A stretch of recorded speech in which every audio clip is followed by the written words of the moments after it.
आज आपण पाहणार आहोत महात्मा ज्योतिराव फुले जयंतीनिमित्त शिक्षकांचे भाषण।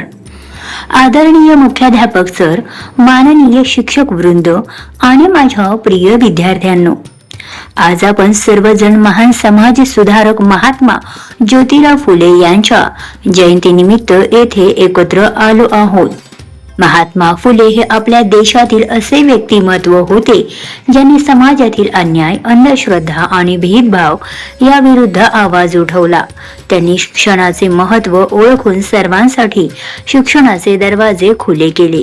विशेषतः मुलींसाठी शिक्षणाची सुरुवात करणे हे त्यांचे खूप मोठे कार्य होते।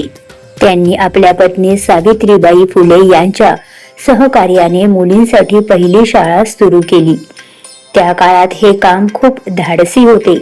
समाजाच्या विरोधाला न जुमानता त्यांनी शिक्षणाचा दिवा पेटवला। विद्यार्थ्यांनो, महात्मा फुले यांनी आपल्याला शिकविले की शिक्षण हेच खरे शस्त्र आहे। शिक्षणामुळे आपण योग्य अयोग्य यातील फरक ओळखू शकतो आणि आपले भविष्य उज्ज्वल करू शकतो।